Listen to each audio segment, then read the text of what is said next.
ECSI fans, you want to revolutionize your sports investing habits? Allow me to tell you about WagerWire. WagerWire is an app that helps you become a superior bettor by allowing you to sync all your sports books and track all your bets in one place. See your current action, your betting history, and stats. You could also sign up for sports books and collect bonus offers. Follow them at WagerWire on X, as it's the best account on the platform. Head to App Store or Play Store now and search WagerWire and download.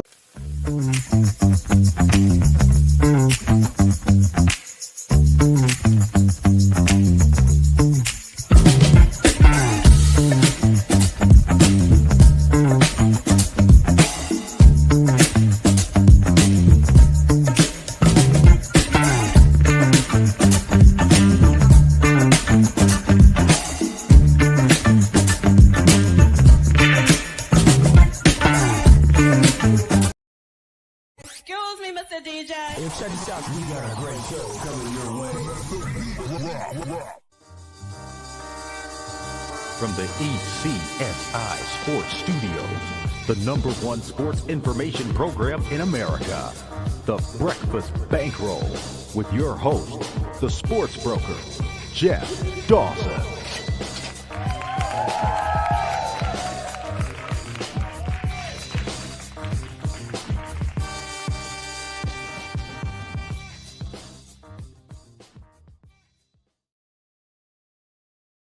Good morning, sports fans from all around the globe. I am the co-host, Jeff Dawson, East Coast Sports Investors, and it is that time of the week. For myself and Scotty, we are back. I still haven't come up with a good name for us. It's the Breakfast Bankroll, of course, with Scott Webb, live from Tampa, as we're doing a new twist. Monday, Tuesday, Thursday, and Fridays at 9:15 a.m. on your dial. As we're going to try, Monday is a re-entry Monday, as we're going to go back quickly, take a look over the weekend college football, where we're right, where we're wrong, in the NFL, of course, and get prepared for tonight's game. Talk about some opening numbers overnight in the NFL and college. Maybe something caught our eyes, looks a little fishy, and get you prepared for the rest of the week so we can have some tickets in pocket, let's say on Tuesday, Thursdays, and Fridays. First and foremost, a shout out to our proud sponsors and partnerships. It's WagerWire. Head on over to Google Play, download the app. It is free. AtlantaSteaksandSeafood.com. Steaks, seafood, chops, appetizers, wines. Terry's got it all. 4 subscription plans as well. Head on over to AtlantaSteaksandSeafood.com. So without further ado, let's bring them in. We're going to play a little game quickly after the intro, and then we're going to dive right into the madness over the weekend. So without further ado, Mr. Scotty Webb. What's up, Scott? Hey, good morning. I like games. Oh, we're going to play a quick little game. I got not one, but 2 tickets. Well, we're going to ask your expertise real early in both processes.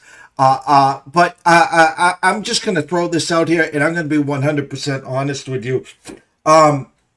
Last night, I am watching the greatest offense in the history of the NFL, the Baltimore Ravens. And you know, the weekends are so long, up at the crack ass of dawn, following these games, following the numbers. ECSI VIPs, hats off, 4-0 on Saturday on some team totals, first half team totals. Yesterday, 0-1. The only thing that we bid on was the Seattle team total over. And, you know, funny, unders and overs. The lowest under-over on the board yesterday was the Jets and the Steelers. And between them, they scored almost 70 points. And then if the rest of the games all went under until last night, and last night was where I was leading 40-25, 7.5 minutes to go in the fourth quarter. I finally rolled over, and then I woke up this morning, and I'm looking at people burning tickets, and I'm rubbing my eyes, and I'm like, well, wait a minute here, and I had to go back and check how this has happened. Scott will clue me in there, as somehow, some way, a miracle in Buffalo. They come all the way back, not only to win the game. I just still can't fathom it. But anyway, Scotty, how are you, sir, this morning? I'm good. I think I'm still learning a little bit about a couple of things that I'm doing with college football. I thought the NFL went good for me. I was on the Raiders. That was not a problem. They played pretty well, and I was on the under in Houston and Texas. That was no, those were no sweat games. College football, I was only 1-3, so that wasn't a very good day on Saturday, and I was 4-4 in college on an opening week, so I got to figure out a little bit more about college. So I think I feel a little bit better about what I'm doing in the NFL than college, but now we have more data points, we have more things to look at with college football. But I thought there were some interesting things. I thought Sunday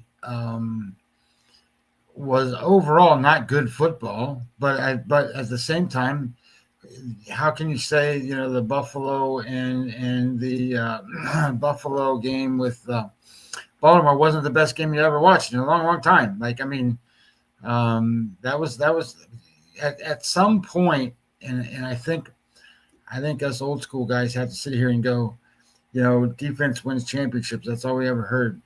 Well, sometimes these offenses are better than in both of them. Like, they couldn't stop each other for the most part, and there's not a whole lot you can do when you got two quarterbacks that play at the level they did. The running backs were awesome, and you got one guy almost have 200 yards rushing yesterday, and Henry, and they lost. So it's an amazing game, and when you have a quarterback that can score as fast as he did and what he did, and against the defense that he played, I mean, there's nothing you can do. I mean, there's nothing you can do on defense. All right, we're going to play a quick game. Two tickets. One will be near and dear to your heart, kind of, sort of, and it will actually be a good entry for us on what transpired on Saturday night, which is historic as well. Let me see if I can do this correctly here, sir. Give me a minute here. Yes. Okay. Let's see if we can do this. Present, share screen, and do this. Ticket, share.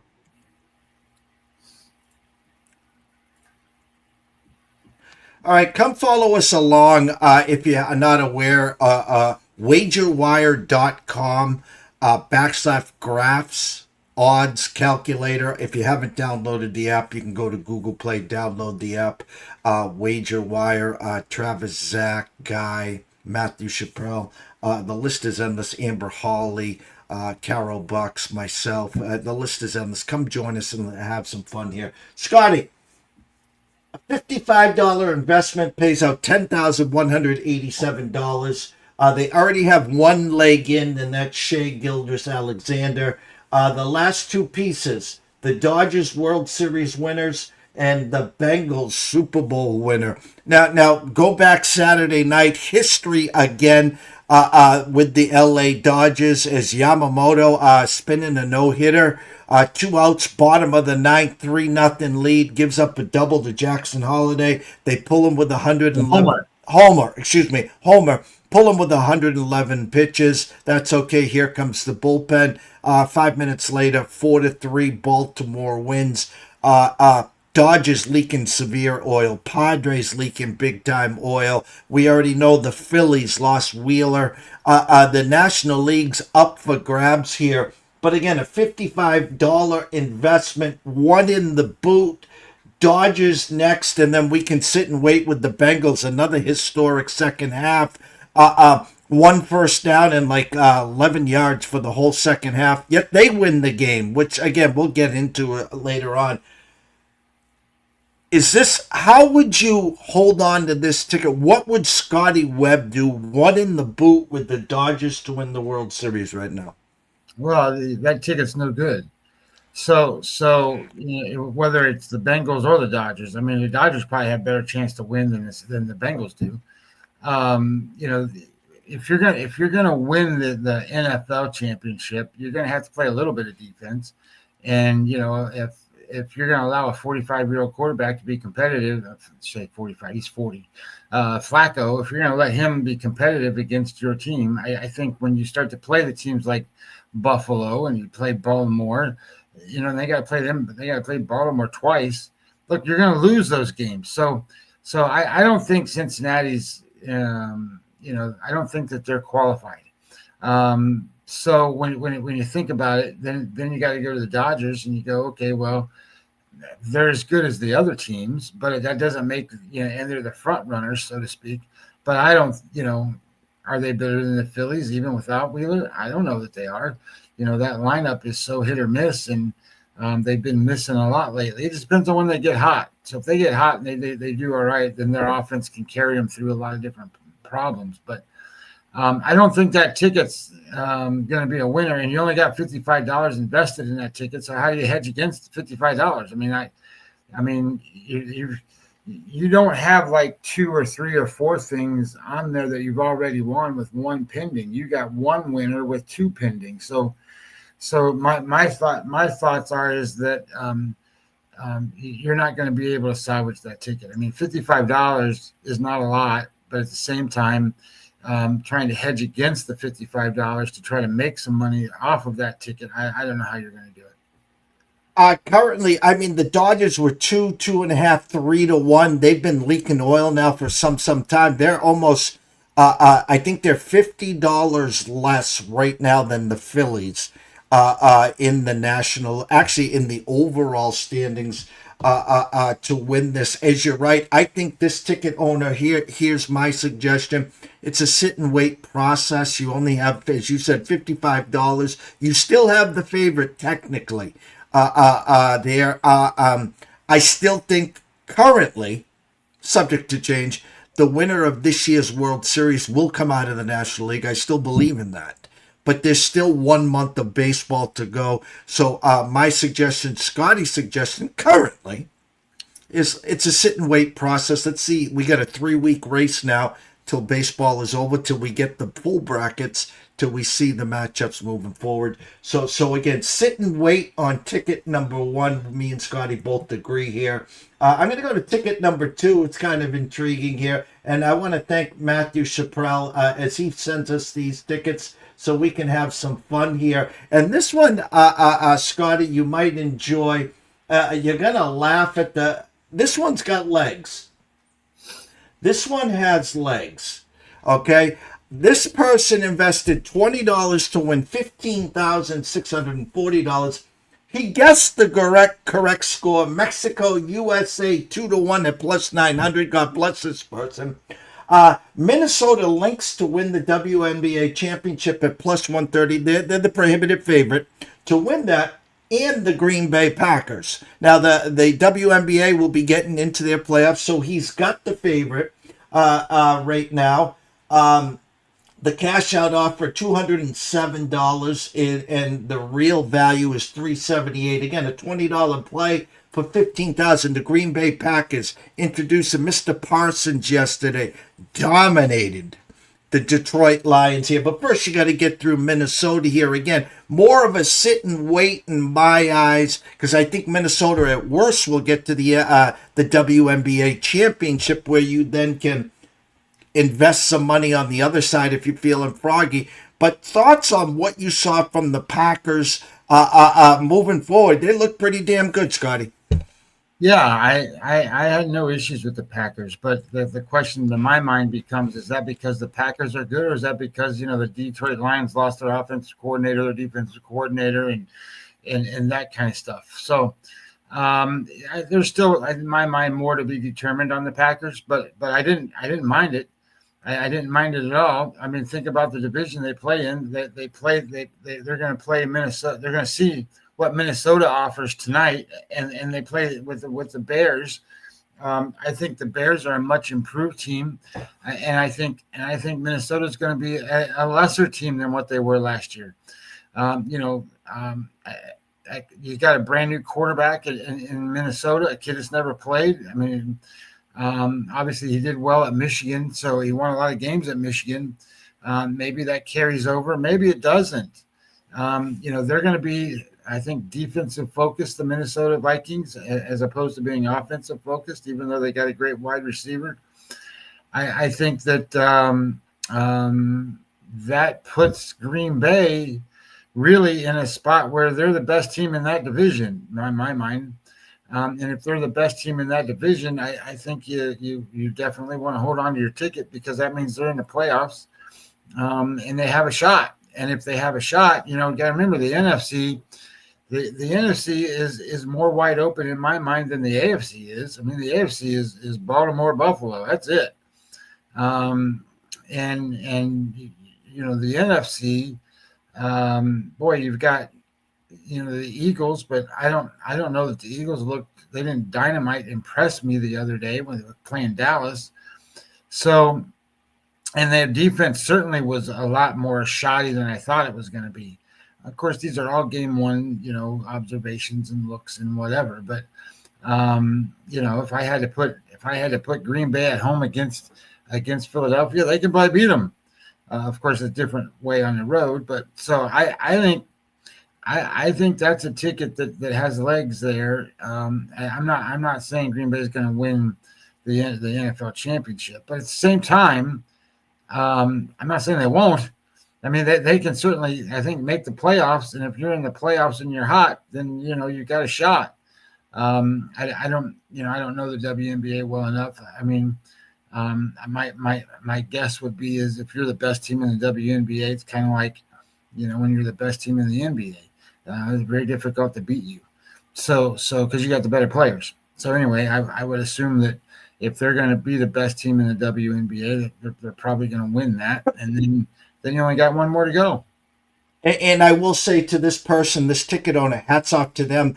They put this ticket in, I would obviously assume well before the Micah trade, because they got it at 17-1. And after the Micah trade, they went to 11-1 at the Circa. And I think I've seen as low as 9-1. So Green Bay, one of those guys. So this is a sit and wait. I like where we are here. We're going to be playing around with a lot with this tickets, especially as Minnesota advances through the WNBA playoffs here. Sit and wait again on this ticket. No need to invest any more money when Minnesota hopefully gets to the championship. If we want to throw a little on the other side, whoever they're playing, fine, just to guarantee some profit. But we'll be playing along with this because Green Bay looks like one of those teams that could definitely be there for the taking there. And again, go, if you haven't already, wagerwire.com /graphs, calculator odds, the best in the business for updated tickets. You can go to their marketplace and buy or create your own tickets to sell there. And we'll be playing along every Monday. Thanks to Matt Chappelle again there for sending us that ticket as well. Scotty, you talked about the college football. You talked about, now we have 3 weeks in the boot here. Upsets. Yeah, again, now here's what I am so happy for. After tonight in the NFL, we are officially on the same playing level field, meaning they don't have 3 months to take the carcasses and just pick through and pick through and pick through and pick through. When my eyes were examining yesterday morning in the NFL, the team totals, I'm like, wow, this is looking like a lot of unders here. And the reason I said that, the team totals weren't 24.5. They were 23.5. They weren't 21.5. They were 20.5. And I don't know. Sometimes people think, like in baseball, the pitching is ahead of the offense early in the year. Some people think the defense is ahead of the offenses to start the year. The lack of practices, the lack of lathered up in August/September to get ready. I'll tell you this. I watched Red Zone, and in the 4 o'clock window, there was only 4 games, whatever it was. I saw a lot of Seattle and the 49ers. And I thought it sent me back 40 years. I saw a pig-headed Seattle coach, 8, 9 in the box, that wanted to hand off. I saw a 49ers team that is decimated with injuries. Kittle looks like Kittle, and then he's got his hat on backwards because he pulls a hammy. Yet the Seattle coach, 4th and 1, runs out and kicks the field goal instead of going for the first down, and milk the clock and win the game. I think he thought first one to 13 wins that game. Thoughts on that game? Thoughts on, as you said, it was, I'm telling you right now, it was some ugly ass NFL football yesterday, Scott. No, I think it was. I think it was. I think that there's a couple things in that, like the strategy if you're Seattle is, I think you don't want to lose the game on offense. You want your defense to keep you in the game because I think their defense is pretty good. I think it showed pretty well. I don't, I'm starting to get a little concerned about the 49ers and how good they're supposed to be, that they're not. And Seattle did they did a lot of stuff in terms of on defense. They did a lot of pressure zone looks. They did a lot of blitzing. They did a lot of different things. And I don't know, Brock Purdy was pretty good yesterday. He wasn't terrible. He was pretty good. But, think about what made the 49ers great when they were doing really well before Brock Purdy got hurt that one year. You couldn't stop McCaffrey, and then you had guys wide open, to throw to, and you had players. Well, I don't know where those players went. I don't know where they're at, and they had a good defense back then, and I think they're probably good to average, right, in terms of the NFL. I don't know that McCaffrey's another 1,000-yard back anymore. I don't know that he's not, but I mean, he certainly doesn't look like it. He's got the speed, but. So I think if you're Seattle and you're the head coach of Seattle, you're going to be very conservative on a lot of different fronts because your quarterback, and you saw it yesterday, he fumbled to end the game basically, and they had a chance at the end. What was it? 17? What was it? 17-13? Yeah, 17-13 game. And I mean, I get it. He's dropped back to pass, and somebody hit him from behind and knocked the ball loose. But I think that's the style of play that some of these teams are going to have to play. I mean, if you're the Cleveland Browns, you're going to play that way too. I think, aren't you? You're going to put everything on your defense and not let a 45-year-old quarterback go out there and throw interceptions and stuff. So. I guess you try to pick the lesser of two evils when you're running a team or running a program, and if you don't have the right guys in place, you try to work to the strengths and limit their weaknesses. And to my mind, I think that quarterback for Seattle, I mean, he played for Minnesota all last year, right? But I think he's a turnover type guy. I mean, I've never been super fond of him. So I think they're trying to limit him. They're going to run the ball, which is, that was Pete Carroll's deal, right? Let Russ cook, and they never let him cook. So I think that's just going to be the way it goes. But, so imagine that team against the Rams defense, right? I mean, the Rams defense played really good yesterday too. So put a lot of pressure on the quarterback in the same division. So I think you're going to run into certain things, and it's just going to be weird out west because, there's not, the Rams are pretty good. Are they great? I don't think they're great, but they're pretty good. They got a pretty good quarterback. But according to my numbers, he was terrible under pressure, Stafford. When they didn't get pressure to him, he was great. But when they got pressure to him, they lit him up. But think about it, they only got 14 points and still won the game. But that was a defensive struggle the whole way through. I kind of knew that was going to be that way. I bet it under that way. It turned out to be that way. C.J. Stroud was, he was 9 out of 10 for 102 yards on above pressure rates and even had 4 sacks. So he was good under pressure, but he didn't get any yards under pressure. And that's kind of what you're seeing, I think, from the NFL in a lot of ways is you blitz the quarterback, those guys get the out routes and they get rid of the ball and they don't take the sack and they get 7-8 yards instead of 15 or 20. Closing thoughts on the first weekend, whether it was college, and it was week 3 technically in college, or the NFL, eyes, numbers, before we get into tonight's Monday night game and talk a little opening numbers. We will be back tomorrow around 9 a.m. to dig in more to the college and the NFL numbers, recap the Monday night game, of course. But you now have data for college. You now see what has transpired. Now we're just cooking with Crisco every week there in the college ranks. NFL will let the dust settle after tonight. Now, again, we're on an even playing field. We have look-ahead numbers, which we'll get into, of course. But the Scotty Webb thought process after this first weekend. Well, I think that in the NFL, you don't want to take too much into it because I don't think you want to have such a big overreaction to week 2. Week 2, these are NFL teams. So what that means is when the kids graduate out of college and only the best players of college go to play in the NFL. So these are the best players in the world and they're all great players. It doesn't matter if you're the Carolina Panthers or you're the Baltimore Ravens. They're all the greatest players in the world. So then it becomes coaching, motivation, all that kind of stuff to see which team's better.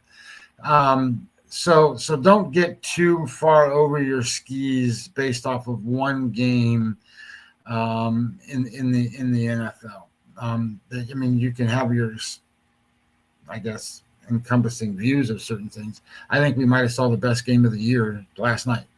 I'm not kidding. I think we might have. That Buffalo game with Baltimore was unbelievable. 41-40. And it's just unbelievable. So anyway, I think that was one of the greatest games you'll see, and might be the greatest game we saw. As we move forward, I thought Kansas City struggled. I didn't think they looked good. I thought their defense looked bad. They got to play Philadelphia this week. Good luck. That's a team, and you're going to hear all this stuff that comes out about 0-1 teams and what their record's going to be, and they make the playoffs if they're not, 1-1, or if they lose to go in 0-2, and all that stuff. All that stuff's going to come out this week, and then the following even worse. To the 1s and 3s and so forth.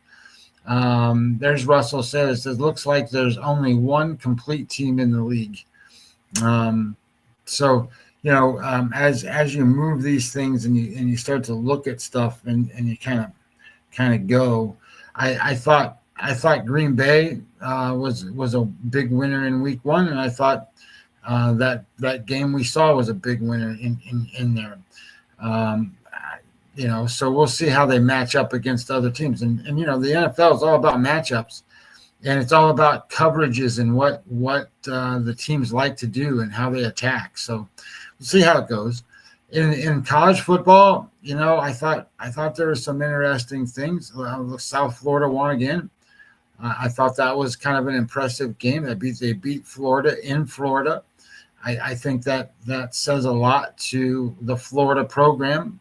Probably more so than the South Florida program, even though they beat Boise at home.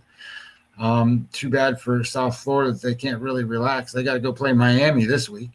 What the hell? Boise State and then Florida and now Miami. Come on. But I think Miami's better than much better than the teams that they've played so far. So I think they'll get kind of steamrolled there. But anyway, I thought that was interesting. I thought Texas, even though Texas beat San Jose State, I thought Texas struggled. And I think some of these teams are going to do that early with the new quarterbacks that they had. Um, I can't sit here and say, okay, Ohio State went and scored 70 points, and that's the greatest thing in the world because, Grambling State, whatever. So, as some of this comes out, I think I saw Kansas State, they got beat again, and they got beat by Army. That's not a good win. That's not a good loss for Kansas State. Now they've got 2 losses. And then you have to start questioning, okay, well, how good's Iowa State? Iowa State beat Kansas State. And then, they beat Iowa. And now, Kansas State got beat by Army. So what does that mean? So you start to look at some of this stuff and start digesting out kind of where things are and how that kind of works out. But I thought there was some goofy stuff like that Illinois Duke game. Duke was right there at halftime doing great and then got blown out in the second half. They made a couple turnovers, didn't have anything going for them. I thought Jacksonville State has played pretty well for a school that nobody knows about. They played within the number to Liberty. I thought Kentucky looks bad, but at the same time that I thought Kentucky looks bad, their quarterback's terrible. He's the kid they got from Texas A&M, Calzone or whatever his name is, but I didn't think Mississippi looked that strong either. So it's going to make an interesting game because Mississippi, they play somebody good this week. Who do they play? They play Arkansas. Arkansas hasn't played hardly anybody, but Arkansas's quarterback's really rated high. So it's interesting, that game. And then Ohio beat West Virginia. Good for them. I mean, they played 2 games. They won. They stayed within the number in the first one. And then they beat West Virginia. Okay, well, now they got to go play Ohio State, and they're getting 35 points, so they're going to lose by 5 touchdowns. But, some of these teams I thought kind of came out and did some things. Tulane won again. I thought Tulane was good, but I don't think that you're going to see much more out of Tulane when they start playing the other schools. I thought Michigan didn't look good. I thought Michigan was going to be better than where they were. I thought they were going to stay within the number because, to be honest, I thought their defense was a little better than they showed. I thought Oklahoma and this Mateer kid, I didn't think they looked that good. I thought they played good defense, but I didn't think their offense looked that good. I think those offense was running around with the quarterback kind of offense. I don't think that's going to win you a championship anywhere, and I don't think they're going to be able to do SEC football that well. I thought Alabama had a pretty good response to their loss. I thought they played, way more aggressive, way more tempo, way more forceful. They went out and scored 70 points, I think. So I'm interested to see what Alabama does this week. Maybe that guy wake up. I thought Clemson was awful. I thought Clemson almost got beat by a team that they were favored by 30 points with or whatever. So I think they're in trouble. So I think that opens the door for the ACC wide open to Miami. Miami, I think, is the best team in the ACC. They're going to have to play, beat Florida State, but they play them relatively early. So, and I think it's a home game for Miami. The quarterback for Miami is more pro pocket style. The kid they got from Georgia. I think he's going to be a little better than the kid that is at Florida State that they got from Boston College. So I think that they match up better in that front. So in a lot of ways, I'm trying to figure out who USC is. USC's been dominating and beating these teams by 80 million to nothing. And then they play Purdue this week, and I was expecting a pretty big number, and it's still in the 20s, but I expected it to be bigger because Purdue's not any good. So I thought that was interesting. I thought in the NFL, Russell brings up a point. The Miami Dolphins, they looked horrible. Like they were a dysfunctional team, not doing anything. And, Tua is a quarterback that, has done well when he's been healthy with that team. And What was that score? I think it was 30-7 or something like that. I mean, it was terrible, and I thought that was bad. I thought there was. Where is my number things for a second? Um, I thought there was some different things that came across and came out. So one of the things I thought was interesting was, well, UCLA, they're terrible, right? They got beat again by UNLV. I thought that was bad for a big school like that, but I don't think that coach is anything for that coach. Um, I don't know. I think, how good is Oregon, right? I mean, Oregon, I think, is playing a lot better than people thought. They get Northwestern at Northwestern this week. Not that's anything. I mean, Northwestern, the kid that they got, Preston Stone, is their quarterback. They got him over from SMU, and his first game he went out there and threw 4 interceptions, and they lost in a game against Duke or somebody that they I think were favored in. And now that they're going to play Oregon, but they won last week. They beat a nobody. I thought Clemson's going to get Georgia Tech this week. So when you start to think about that game, it's in Georgia Tech.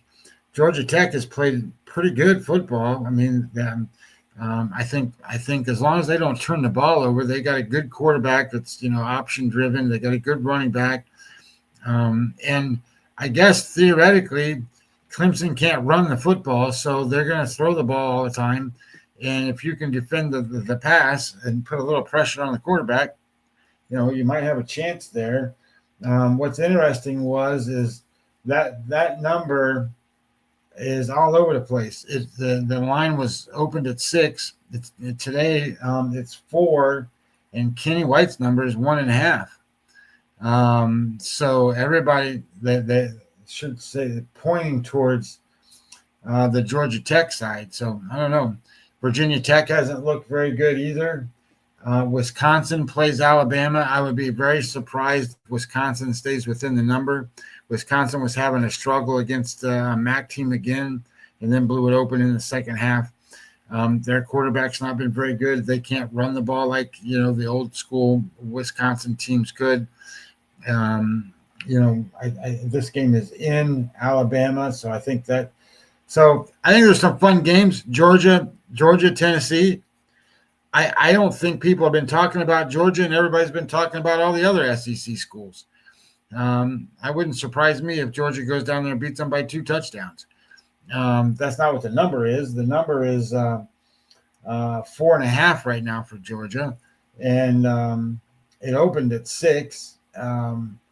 So it's interesting that people like Tennessee in that spot. I mean, I get it; it's a home game for them. Tennessee and Georgia really hasn't played anybody. So not that Tennessee hasn't played anybody either. So that one I thought was an interesting game. There's games at night too that were great. I mean, this is going to be Notre Dame and Texas A&M, right? That's a good game. I think that one, in my mind, just looking at it from outside looking in, I don't think the kids at Texas A&M are as good as the kids at Notre Dame. It's just a matter of the quarterback play. Florida and LSU plays. Interesting dynamic there. I mean, LSU was not up to play the game that they played last weekend. This weekend they'll probably be up to play against Florida, and then probably kick the crap out of them.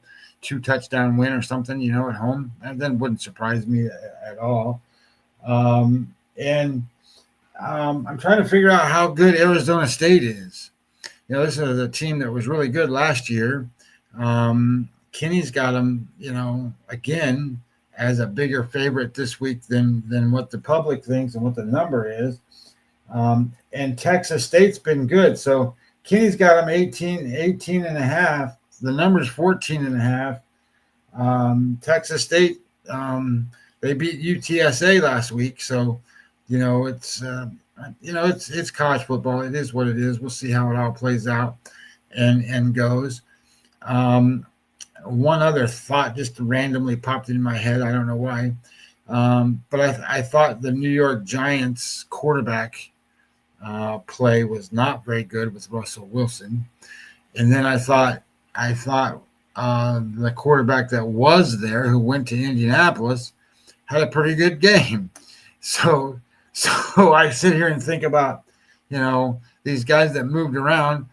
The Pittsburgh quarterback played Rodgers played really well. Didn't play great. I shouldn't say really well. He threw 4 touchdown passes.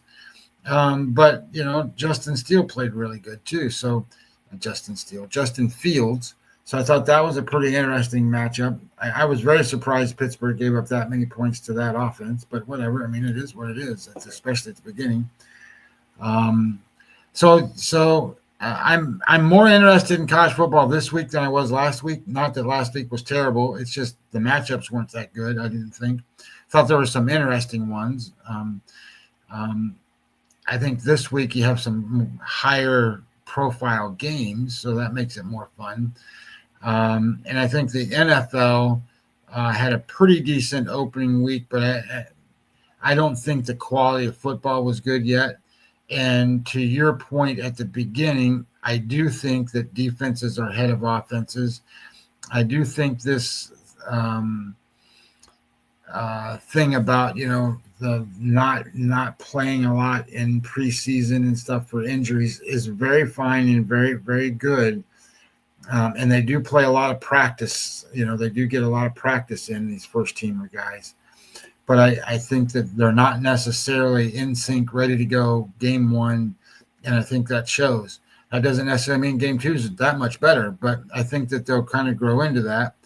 I think some of these teams, like we talked about Cincinnati earlier, how can you throw them in the mix and say, hey, they're going to be one of the best teams when there's no way they can stand up to Baltimore. So I just think that, you just run into some of this stuff and we'll see like how it kind of plays out and where these defenses really turn into good defenses. Everybody thought that Denver was going to blow out Tennessee, right? And that didn't happen. I mean, they won the game, but they wasn't 30-3 or something. And the same thing with Arizona and New Orleans. New Orleans is the worst team in football. Well, I get it. Well, they played halfway decent in that game, and they were down at the end trying to tie the game. I mean, they were throwing the ball in the end zone from about the 15-yard line to tie the game. That's how close that game was. So, just don't think these NFL teams. Now, maybe a little later on down the road, and when you get a little bit more in, some of these guys are hurt and that, and the other. But we'll see. Game one's over. That's good. We're moving on. We have a little bit of data points to look off of to see what they're like, and kind of see where it kind of goes from there. Anyway, random thoughts, but those were my thoughts. My quick review for the weekend and looking ahead here to this week in college. As you said, UCLA, I expected a better effort, obviously a bounce back. UNLV, third game in 3 weeks. UCLA offense, nowhere to be found. They're gifted with New Mexico, who can't stop a nosebleed. So their offense should get basically up to speed at some point. 15 right now this morning against New Mexico. I'd like to Oklahoma. Again, offensively, the first 2 weeks a little slower than I thought. They traveled to Temple this week. 24.5-point favorites this morning. Clemson, Georgia Tech. Clemson sleepwalking after the loss to LSU. The first half, they wake up in the second half. Again, probably a pancake spot. Tough loss against LSU, and now they played a team that they were supposed to beat by a bazillion. And I talked to a few of the sports books in Vegas, and they desperately needed Clemson, believe it or not. Some of the syndicates had hit, was it Troy at 31 and 33. They easily covered there. Right now, Clemson opened up 4-point favorites at Georgia Tech. We had the Alabama first half team total over 24.5. They put up 42, going on to score 70. They will play a Wisconsin team 20.5. I don't think Wisconsin will score that many points. If Alabama picks up where they left off, it's going to be a long day for the Badgers there. UConn at Delaware. UConn 10-point favorites. Tough loss. They had Syracuse beat. They lose in overtime there. As you talked about, Georgia, Tennessee. Georgia now will be on the road. This Tennessee team, I think the first 2 weeks has put up almost 150 points. Georgia now -4.5 there. Pittsburgh, West Virginia. You talked about Ohio. A lot of the sharps were on Ohio against West Virginia. West Virginia back home. Pittsburgh opened up 4.5 points there. USC, Purdue, USC 21, another team that can score. Purdue, we know, has a hard time scoring. 58.5 under over there. The SMU at Missouri State. We had the Baylor first half team total. Didn't score in the first quarter. Was over 14.5. They got to 17 for us there. Kind of a game I thought SMU should have won, of course, and then they lose in overtime there.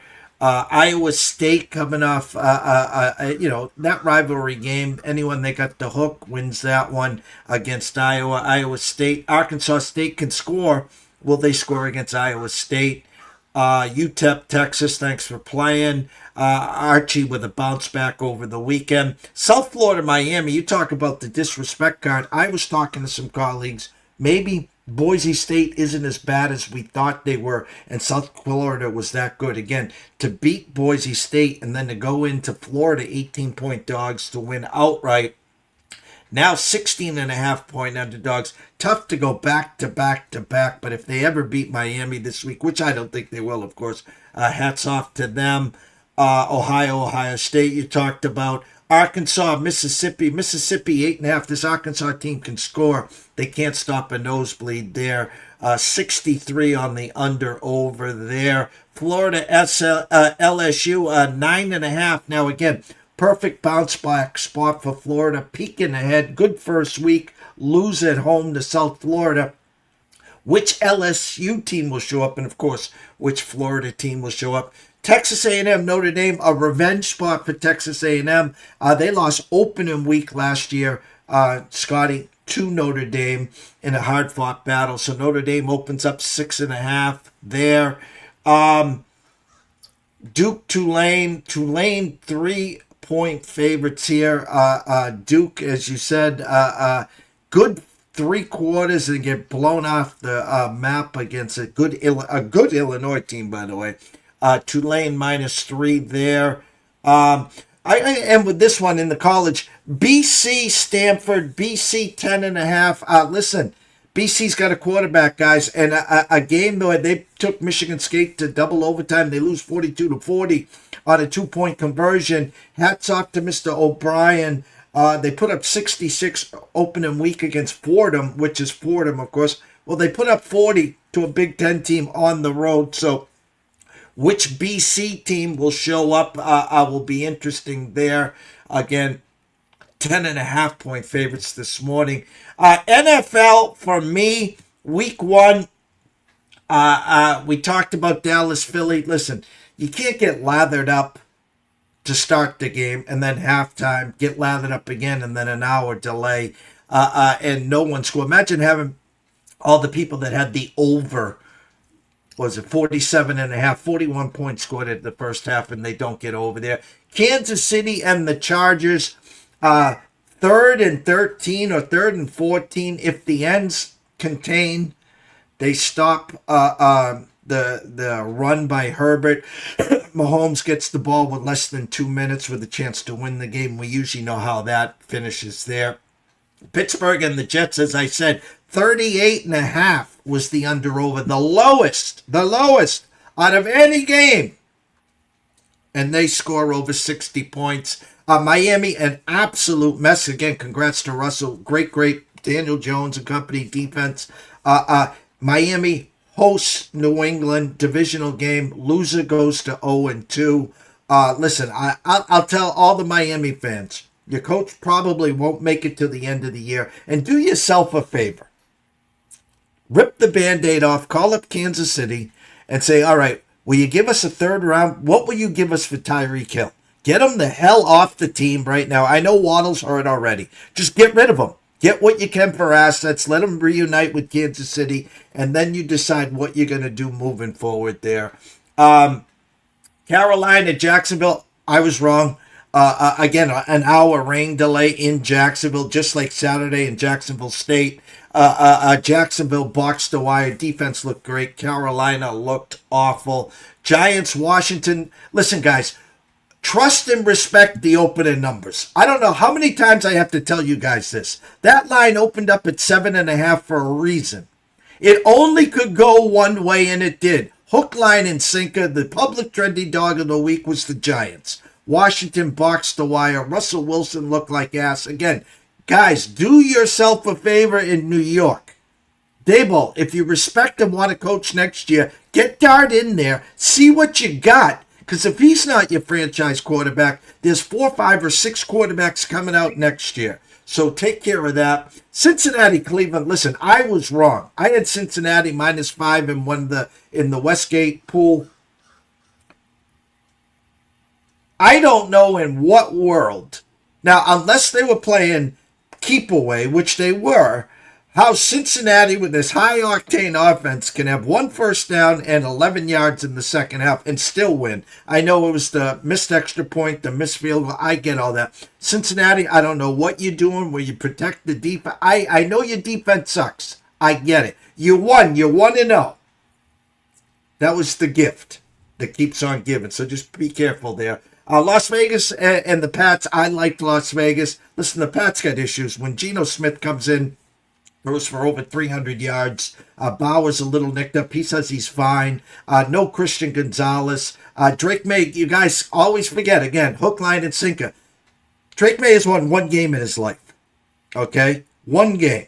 Okay? This roster is so bad, even the people we release, no one picked up. Okay? So it's going to take some time. Either the Patriots come down to South Beach and stop the bleeding, or they start 0-2. Good luck there. As you said, Arizona and New Orleans, I disappointed in the Arizona D. I thought they would be a lot better. They held on and win. Congrats there. Rattler played okay there. Tampa Bay, Atlanta, that was the gift that keeps on giving. Atlanta scores on their first possession, a little dump off to Bijan, 50 yards. That's what you got to do. And they just don't know how to call plays inside the 10. I hats off to Penix, and then Koo misses the game time to bring it into overtime there. Baker Mayfield, listen, I'm absolutely infatuated with Ibuka. 2 touchdowns there. Congrats if you got him on fantasy. Tennessee, Denver, again, that was the stench of the week. Why was it only 8.5? It went to 9 at kickoff line to protect the 3-team teasers. That lands on 8, of course. Listen, when I see Bo Nix rolling to the left and throwing it to the right, looking like he thinks he's John Elway, guys, pump the bleeping brakes here, okay? That was some mistakes. I'm not calling this regression by the means, like Stroud last year. I'm not calling him RG3 here, but you guys were very fortunate. I think at one point late in the fourth quarter, Cam Ward had completed just 4 passes. So a lot of work needs to be done over there. San Fran, Seattle, again, we talked about that. San Fran finds a win. I blame the coaching staff on the Seattle. If you're going to go out and try to win 13-10 every game, Scotty, good luck there. This is the NFL. You need to score. If you got a great defense, well then in offense, keep pressing and pressing and pressing. Don't just hold it tight to the vest. And guys, our coach at Seattle, okay, listen, your lead back is named Charbonnet. It's not Kenneth Walker. Remember that there. Detroit and Green Bay. I loved Green Bay. I loved the defense. Box to wire. Again, no Ben Johnson. Listen, left tackle, right tackle, center. You couldn't get Gibbs into space. St. Brown did his thing. Goff did his thing. Not enough. Could be a long year for Detroit. I expect them to bounce back. Houston and the Rams. I liked Houston. Had opportunities to cover that game. Again, 2 great defenses there. Just chalk that up to the better defense. Puka potentially concussed, cut in the eye, comes back. They were gifted that there. And again, Baltimore, Buffalo, honestly, I fell asleep at 41-25 and 40-25. I woke up, I don't know how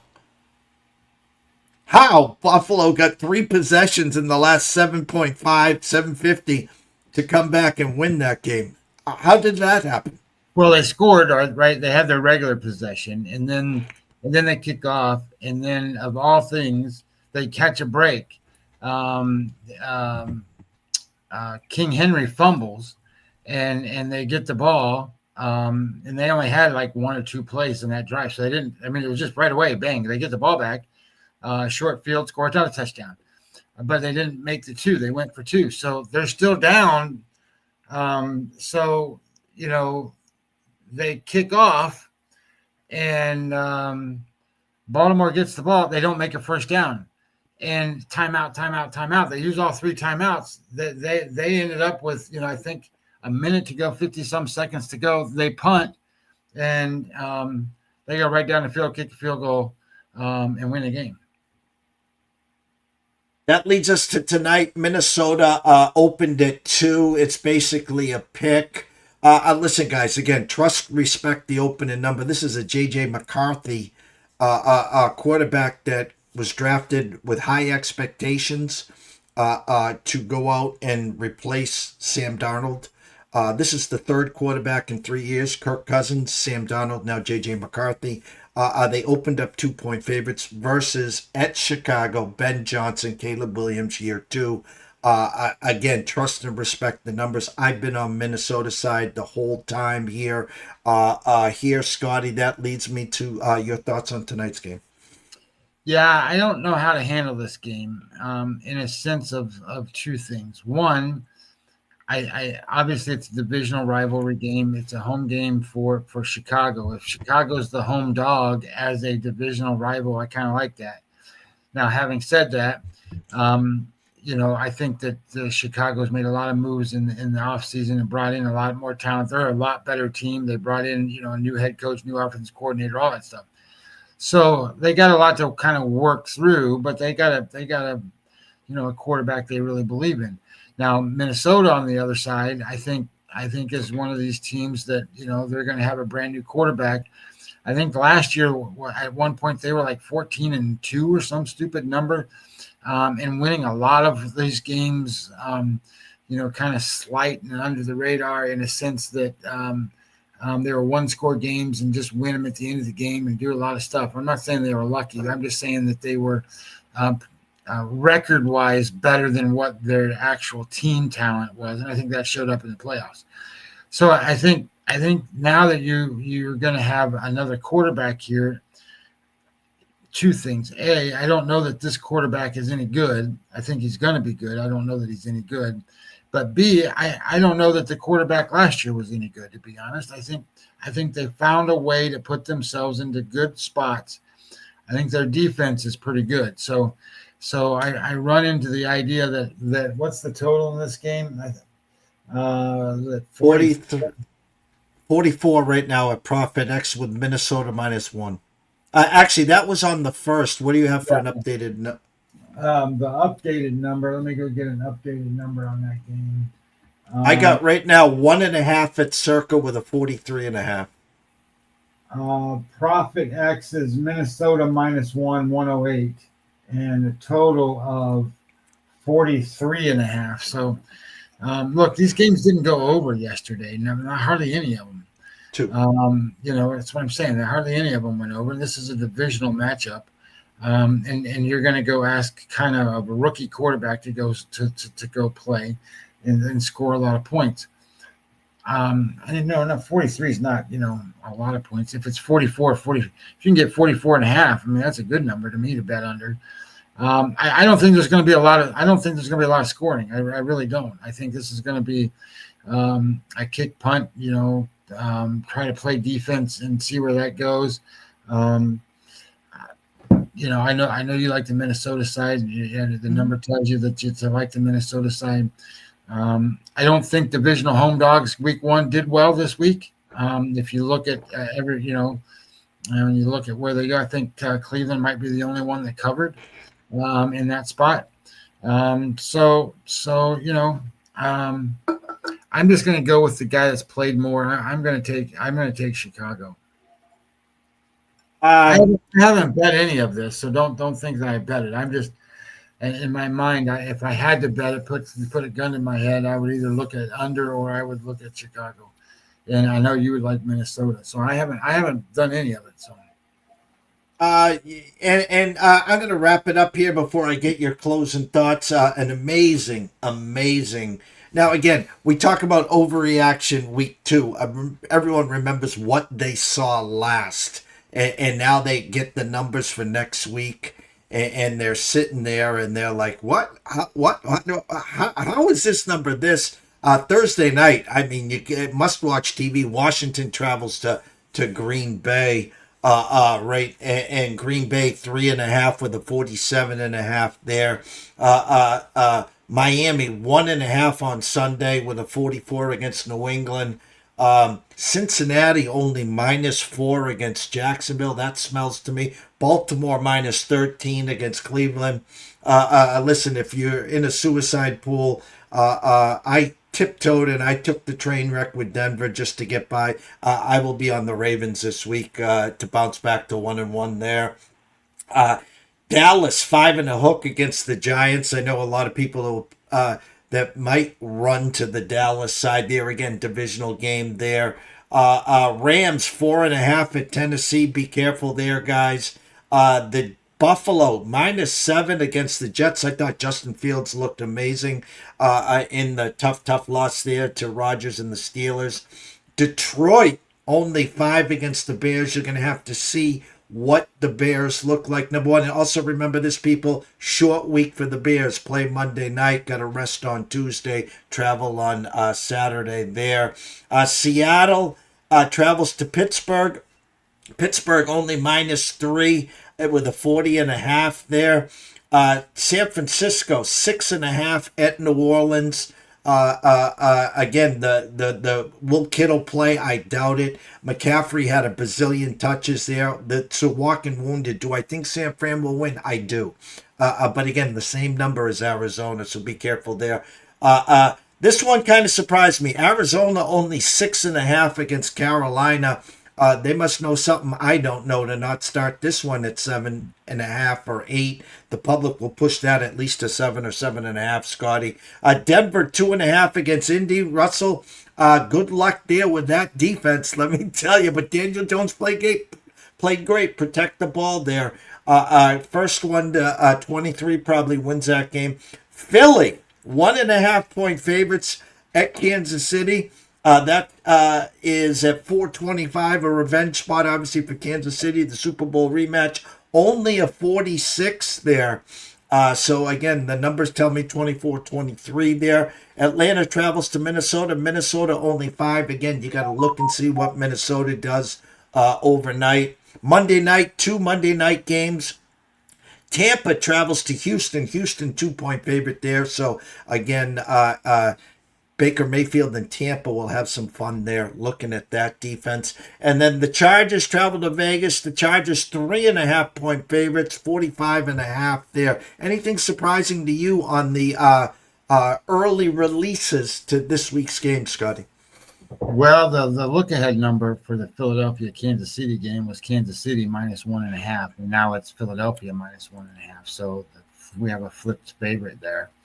The other thing that I thought was kind of surprising was how much I don't know if we call it disrespect. Cincinnati's look ahead number was -6, and it's -4. So and that's against Jacksonville. So is Jacksonville that much better under their new coach, or was it a Cincinnati reaction to Cleveland's game? So I think these are just some of the weird stuff that happens in the NFL, and what have you seen for me lately? It's kind of stuff. I thought Green Bay's number at 3.5, is telling. It's that's Washington's not a bad football team. So again, you're going to get a good litmus test here of what Green Bay is. But these are home games for them, and that I think means a lot as opposed to playing on the road for them. So interesting spots. I don't know. I don't know. Like Miami -1.5. I mean, are they any good at all? I don't know. I think, and so if you're like last year, the Raiders, and you have a former, you have a head coach that doesn't know what he's doing, and you just run a program that just isn't collectively together. Is that what Miami's is?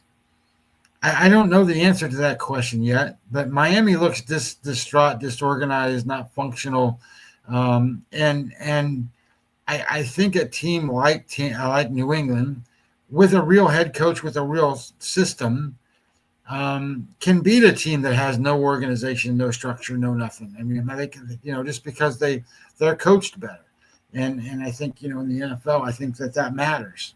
I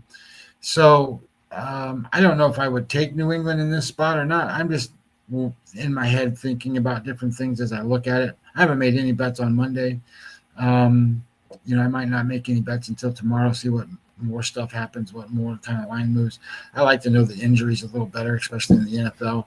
You see the ticker that goes across the bottom, and this guy's hurt, that guy's hurt, this guy's hurt, that guy's hurt.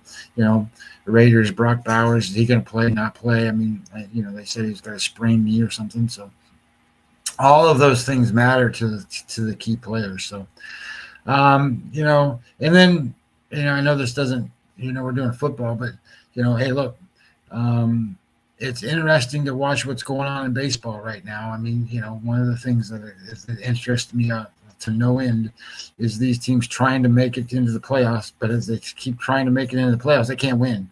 It's just like the Royals, right? They get there, they go 5-5. It's like the Texas Rangers, they go 3-7. It's just, are you really trying to get there or not? I mean, it's crazy to me how the door gets put wide open. It's like the Dodgers can't win, but neither can the Padres. It's like nobody wants to get in. So I still think the status quo in Major League Baseball is about the way it's going to be. I don't think anybody's going to get in there that isn't already in. That doesn't mean that these teams couldn't. It just because they're down to a game and a half to 2 games in some spots in the American League. But I still don't think they're going to get there. I don't think the Royals are going to get there. I mean, the Rangers, the Guardians, and stuff are all right there again now, and it's like, and they play each other. They're going to beat each other up here. Guardians play the Royals today. So anyway, baseball wise, it's coming down to the end. We'll see kind of what happens and how these guys set up their playoff runs and who's hot going into the playoffs and who can do it. Like remember when Houston was hot there for a little while in the middle of the season? I mean, they couldn't get beat, and now all of a sudden, they're doing better than Seattle. Seattle can't win on the road. Well, now they got home games, so I think that puts Seattle in a position where all these teams trying to catch them, they're going to struggle. So we'll see. My quick 2-second wrap up on the Red Sox report. Listen, guys, they're leaking severe oil right now. Crochet, his last 35 innings has been brutal. He goes today against a team you don't want to see, of course, and that's the Oakland Athletics. So we'll know early which Crochet shows up.